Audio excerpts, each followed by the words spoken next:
Hello, friends. This is Dave Hurwitz, executive editor at ClassicsToday.com, here with the best and, well, slightly less best versions of Richard Strauss's tone poem, Don Juan. Oh, what fun Don Juan is. It really is, because first of all, it's not ridiculously long, and second of all, it's formally pretty compact. It works really, really, really well. Of course, there's that usual quiet ending and it comes out of nowhere, but it's quick. Gets it over with. And, oh, wow. It's luscious and brilliant orchestrally. And it has that quality that Strauss really managed to do really well, which is sort of jettison a pile of thematic material at top speed with great brilliance. Some would argue he probably didn't do that enough. But here, oh my goodness, he's firing on all cylinders. It really is an amazing piece and a difficult one. Along with Till Eulenspiegel, these early tone poems, they are quite difficult to play with accuracy and the appropriate panache. And panache is what we're looking for. All of these performances, at least the ones I'm recommending, have panachitude. They're panacious. I mean, you've got that glitter, the excitement, the elan. That's it. Panache and elan. You have to have both of those things in abundance to do Don Juan well. I mean, the love music and all that stuff, it plays itself. It really does. You just milk it a little bit and you're in business.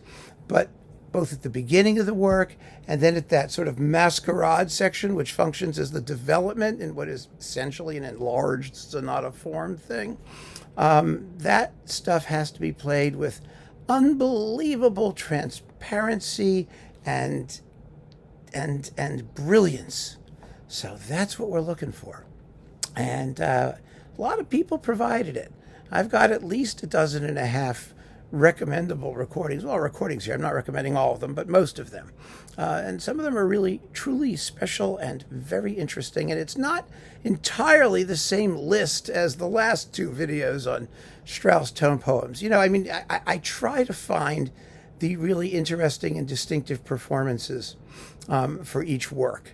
And not to do the same old, because they're Strauss specialists, and they do this stuff all the time. They're very good Strauss specialists, and you know who they are.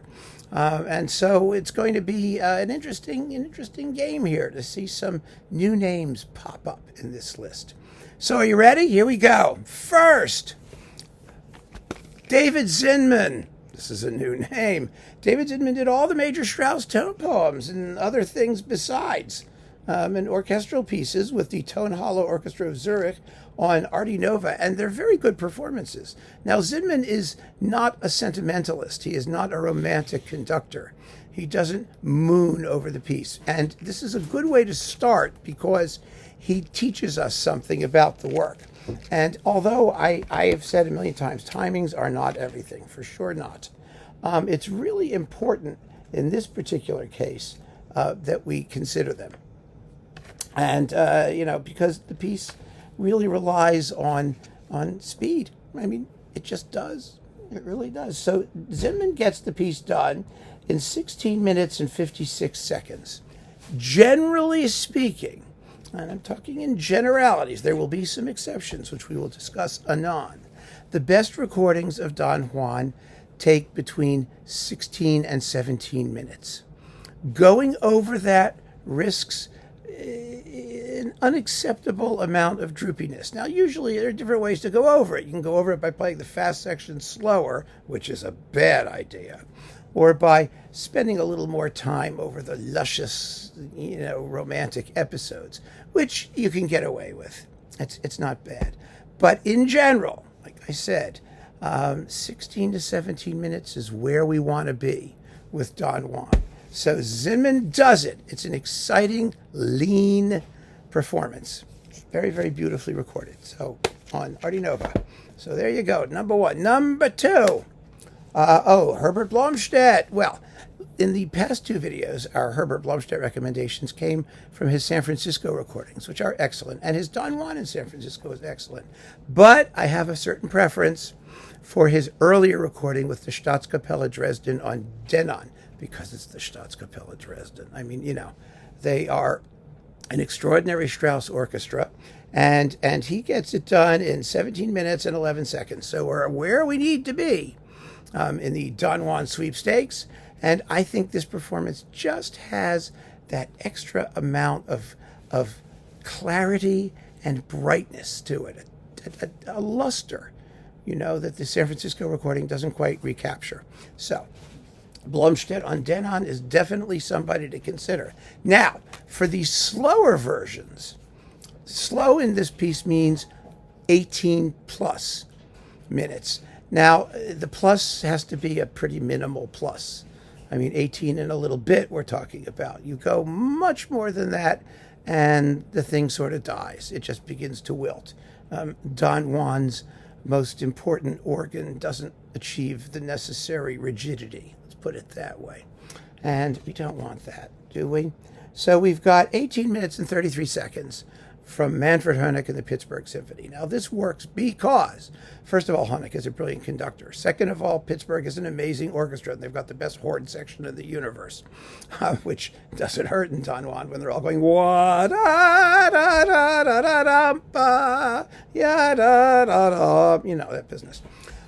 He tinkers with the percussion parts and adds some bass drum rolls and things to just make it sound sort of, well, maybe a little darker and deeper than it otherwise would, which justifies the slightly slower tempi, perhaps. I mean, that's one way you could argue it, but it's a brilliant performance, magnificently recorded, and it is, sort of characteristic of what happens in the slower Don Juan range.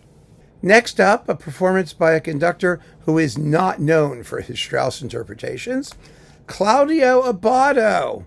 And here he's with the, who's he with here? It's the New Year's Eve concert from 1992 with the Berlin Philharmonic. And it contains an amazing performance of the Burlesque with Martha Argerich. I mean, that's why most people bought this back in the day. But in 16 minutes and 41 seconds, he does a pretty slammin' Don Juan. I mean, it has the excitement of a live recording. There's a palpable atmosphere of tension. The playing's fabulous. It's an exciting performance and what must have been a really marvelous evening. It's got a very good Till Eulenspiegel, too. And a Rosenkavalier Act 3 finale trio with Kathleen Battle, Renee Fleming, and Frederica von Stade and Andreas Schmidt. Oh, wow. Yeah, so it's like a real Strauss fest of Richard, not Johann, and it's really a fun disc. So that's something worth considering that a lot of people might overlook. It's on Sony if it still exists at all, and there you go. Next, oh yes, of course, Vienna Phil, Lauren Mazel. I mean, Lauren Mazel recorded the Strauss tone poems, all of them, like 3 times at a minimum, and maybe like more for some of the others, some of them. But, he was a Straussian for his entire career. He gave some terrific performances. He was usually very good in Strauss because he was such a technical conductor. And so he really made the orchestra play, and he could really, really make sure that they would be accurate. But also sometimes he actually caught the mood and expression of the music. And here he has Don Juan with the Vienna Phil. He did them again with Bavarian Radio. We've talked about this. His earlier recordings tend to be better. He did a couple of them in London. This Don Juan takes 16 minutes and 49 seconds. So we're right where we ought to be, more or less. Like I said before, timings are not everything, and you have to be a little bit careful. But here, let me show you an example of where they really matter. Let me give you a case in point. We have the inimitable Herbert von Karajan, of course. And this is the disc that had that amazing Zarathustra, which is my however choice for Also sprach Zarathustra. And it also comes with Till Eulenspiegel and Don Juan and Salome's Tanz der Sieben Schleier.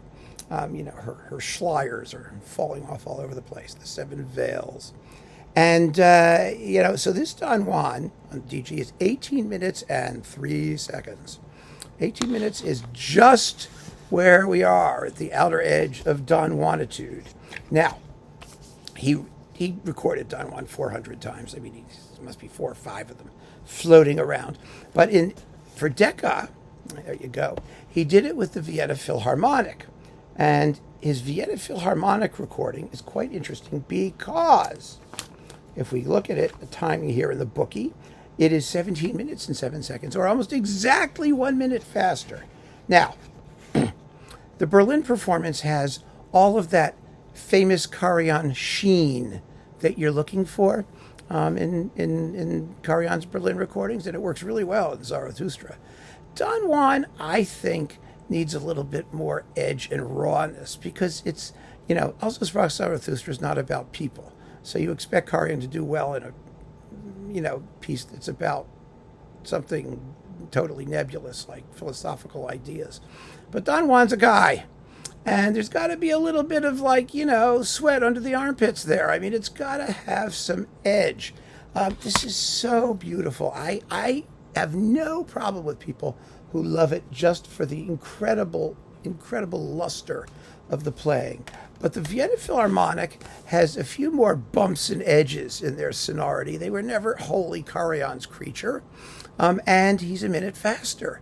So the performance itself, although it's only a minute, and not even necessarily in the fast bits, you're just talking like seconds, But the general perception is of more urgency.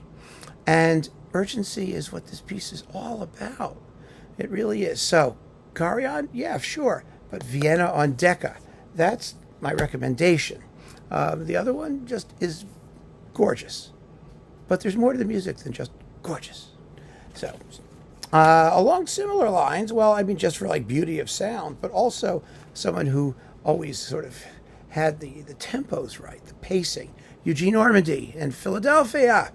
Performances that are constantly overlooked, as I've said before, always, I'm sure, because the performances were not as widely available in Europe, and you're dealing with an American orchestra and an Ormandy conductor who was not German or whatever, but he was certainly a Straussian through and through, and his Don Juan takes 16 minutes and 57 seconds, which tells you something right away. I mean, it's just wonderfully played, lusciously played, but also in tempo. Really zippy performance, a beautiful performance on Sony. Another surprise, actually, a surprise performance that you might not have considered is Klemperer. Now, Klemperer does a Klemperer. Klemperer is always one of those guys, he takes the slow parts fast and the fast parts slower than normally. But he gets through it in 17 minutes and 3 seconds. In other words, he is exactly the same timing as Karajan in Vienna, but the performance sounds like it's from another world. Yes, the quick bits are a little bit more measured, but not by much, and the slow bits are not dawdled over because Karajan was not Klemperer was not a sentimentalist. But you have the typically forward woodwinds and the clarity of texture. Oh, it's just wonderful and distinctive. And, when somebody is distinctive and great, as opposed to distinctive and stupid, you have to acknowledge it. And Klemperer was definitely one of those guys. Now, we've talked about, of course, George Szell, who had a personal association with Strauss. His Don Juan, discipline to the nth degree, 15 minutes and 50 seconds. Yeah. And it never sounds too fast because the playing has such accuracy and rhythmic acuity. My God, they play this music. It's just amazing. It still is. It really is. There are moments that are sort of stunningly historical, and this is definitely one of them. This Don Juan is something for the ages, just as an example of an orchestra that is so on its toes, and also responsive to the expressive point of the music. Wow, baby, on Sony. Then we've got, not as good. Okay, here we go. We have Furtwängler. Now, Furtwängler was known in his day. He was a quick conductor. He generally took speedy tempos, except in adagio movements and things like that, where he could be slow as molasses, or the Brandenburg Fifth Piano Concerto, which seems to last for weeks. But generally speaking, he was quick because he was exciting, and because when things got built up, he would speed up and then slow down and whatnot. But his chronic inability to get accurate playing, really good, tight ensemble, counts against him. And it really counts against him in Strauss. And that's probably why he was not a great Strauss conductor and didn't play much Strauss. His Don Juan takes 18 minutes and 46 seconds. And that's too slow. It's too slow, especially if it's sloppy. I mean, this isn't horribly sloppy. It's with a Vienna fill, but it's not great ensemble. It's not nearly whiplash excitement, tight and thrilling. And so Furtwängler is a wet noodle of a Don Juan. From the same generation, so we're dealing with cranky old conductors now, we have Bruno Walter, 16 minutes and 6 seconds. Also a conductor who was not a disciplinarian. I really enjoyed his Death and Transfiguration. Some of you mentioned that you thought it was just, a little bit too quick and slick, let's say. I don't think it is. I think his Don Juan is full of feeling, and it's 16 minutes and 6 seconds, and that makes a big difference if you compare it to the Fort here. It really does. It's very well played by the New York Philharmonic. They certainly are good at this music. New York Philharmonic turns out to be a fine Strauss orchestra most of the time. We talked about their Sinopoli recordings and some other things. So Bruno Walter for sure is somebody to consider in the historical category, especially since I think it's in stereo. No, it's in mono. Sorry about that. But what the hell? Very good mono. Also in mono, Toscanini. Now, Toscanini is a very interesting case because he did that scorching, insane, however, choice for Death and Transfiguration. I mean, my God, that's a performance. Again, just for the ages. There's nothing like it. Nothing like it at all. His Don Juan is more ordinary. It's still very, very well played and beautifully shaped. 17 minutes and 21 seconds. It is not the fastest, not by any stretch of the imagination. And that's really interesting, isn't it? Because Toscanini, contrary to received opinion, could be quite deliberate when he wanted to be. Now, 17 minutes and 21 seconds is not exactly deliberate, but it is on the slower side of the best performances. And that, I think, makes it a very useful point of comparison and emphasis if you're considering the work generally and Toscanini specifically. So Toscanini is somebody to listen to just for, again, what it tells us about the artist and the work and the discography and all of those goodies. Here's a sleeper, which you probably aren't going to think about. Eugen Joachim with the Concertgebouw Orchestra. It's now the Royal Concertgebouw Orchestra, of course. Now, Joachim was also not a Strauss guy, not by any stretch of the imagination. And, generally speaking, Bruckner people are not Strauss people. You know what I mean? I think that's a pretty safe generalization to make on the whole. But his Don Juan is 16 minutes and 12 seconds with the amazing, amazing Concertgebouw Orchestra. And it's a beautiful performance. I prefer this greatly to Haitink's recording with the same orchestra, which is, I think, a little stodgy by comparison. This performance has all of the élan that you want in Don Juan. And Joachim was such a great conductor. He really was. He just had this natural... he was Furtwängler, but he had the discipline, and he had the ebb and flow in some of these pieces that required just a more modern technique to be able to pull them off properly. So give Joachim a shot on if you have a chance. It's on Philips now, Decca, and it's in a Joachim box somewhere that we've seen. We've seen all of the Joachim boxes, and it's a beautiful Don Juan. I mean, there's some really fine performances. Well, you have the De Rosenkavalier waltzes and Till Eulenspiegel, which is also very well done. I mean, you've got an orchestra that has, one of the handful of greatest woodwind sections on the planet, and that helps a lot. The oboe solos are just exquisite. It's wonderful. So now we're sort of coming down to the home stretch. And the home stretch contains, what do we got here? 4 recordings. 4 older recordings mostly, or classic recordings, let's just call them, I think, because Strauss is not getting too much of his day nowadays, as I've said before. I mean, we had Manfred Honeck in Pittsburgh which was very interesting. But you don't see people doing Strauss tone poem cycles all over the place and that kind of stuff happening the way it used to.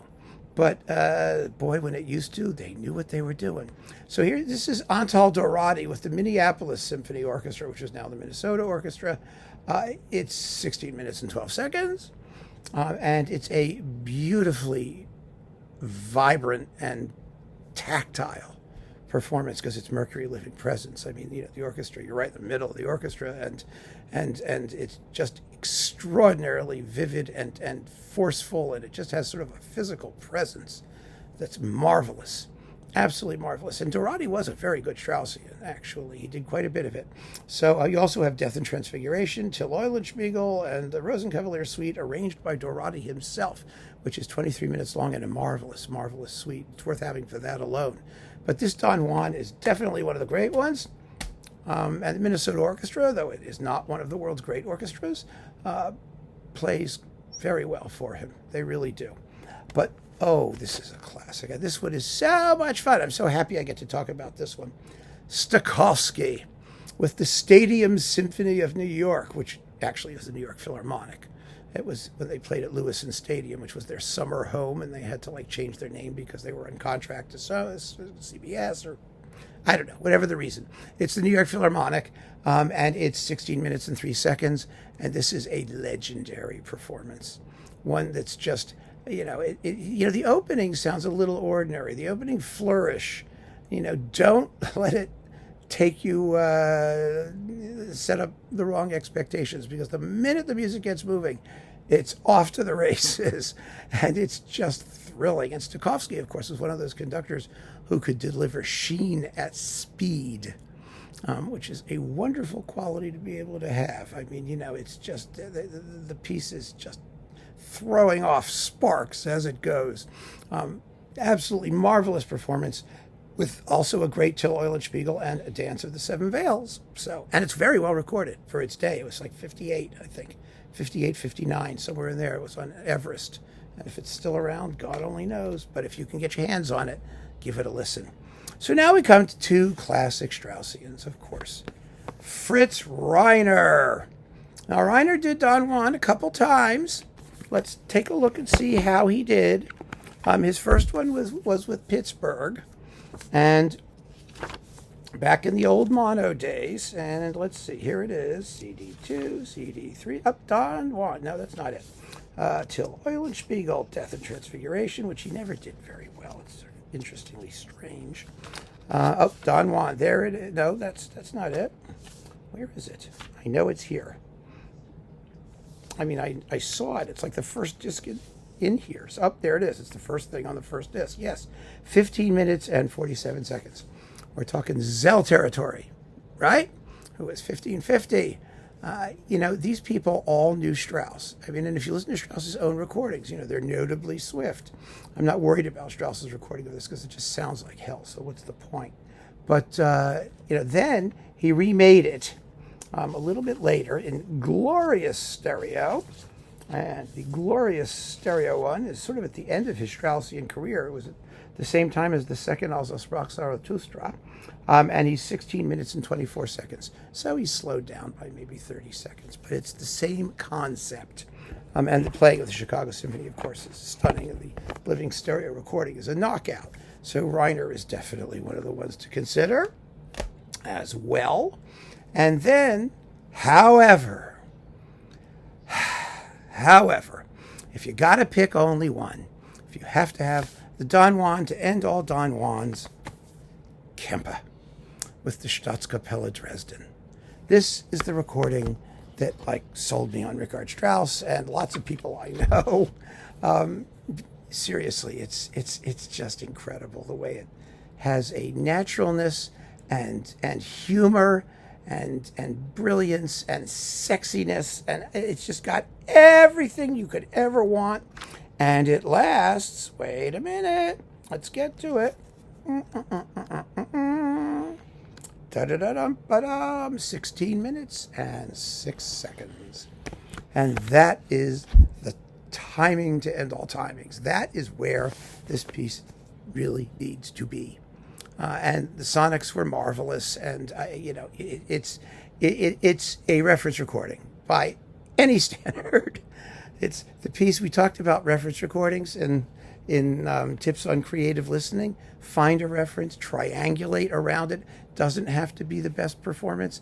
Well, this is the best performance, and if you want to get that and all of the others, some are comparable. I'm not saying there's nothing in the universe that's like it, but it is special.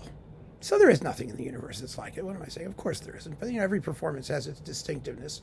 But this is distinctiveness of the highest quality. And it is an amazing performance. And it's the Repertoire for Don Juan and the however choice in this particular repertoire selection. So go listen to it if you haven't heard it. It's amazing. And keep on listening, friends. Thanks so much for joining me. Take care.